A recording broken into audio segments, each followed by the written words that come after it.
அமெரிக்காவில் தென்கொரிய தொழிலாளர்கள் உட்பட சுமார் 475 பேர் கைது செய்யப்பட்டனர். தென்கொரிய அரசாங்கம் இதுகுறித்து வருத்தம் தெரிவித்ததுடன் அமெரிக்க குடிவரவு அதிகாரிகள் தொழிலாளர்களை சங்கிலியால் பிணைத்து உள்ளே அழைத்துச் செல்லும் காட்சிகளை பொதுமக்களுக்கு வெளியிட்டுள்ளது. என்ன விவரம் என பார்க்கலாம்.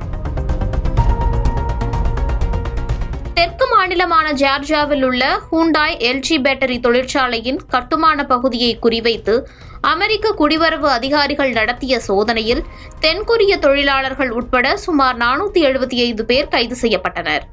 டிரம்பின் வரிகளை தவிர்க்கும் முயற்சியில் அமெரிக்காவிற்கு நூற்றுக்கணக்கான பில்லியன் டாலர்களை முதலீடு செய்வதாக தென்கொரியா உறுதியளித்துள்ள நிலையில் இது நடந்துள்ளது.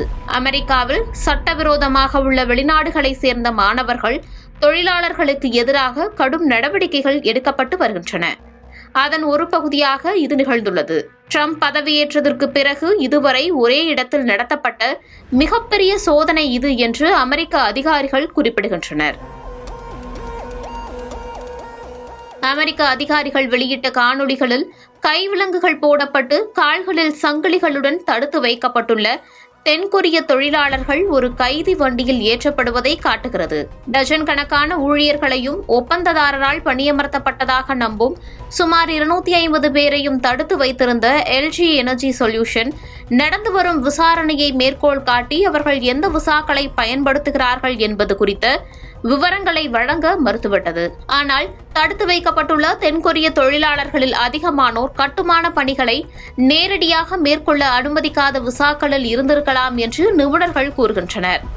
சட்டவிரோத வேலைவாய்ப்பு நடைமுறைகள் தொடர்பாக நீதித்துறை தேடுதல் வாரண்டின் கீழ் இந்த நடவடிக்கை மேற்கொள்ளப்பட்டதாக டிபார்ட்மெண்ட் ஆஃப் ஹோம்லேண்ட் செக்யூரிட்டி முன்னதாக கூறியது.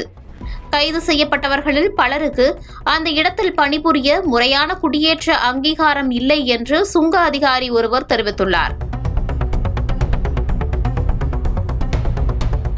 மேலும் அவர்கள் எஸ்டா அல்லது B1 விசாக்களில் அங்கு இருந்தது கிட்டத்தட்ட உறுதியாகிவிட்டது.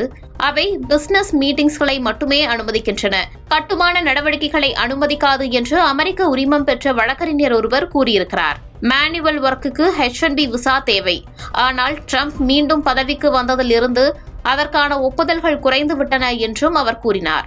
அமெரிக்காவில் தென்கொரியர்கள் கைது செய்யப்பட்டதை அடுத்து தென்கொரிய அதிபர் லீ ஜே மியூங் கடுமையான நடவடிக்கை எடுப்பதாக உறுதியளித்துள்ளார்.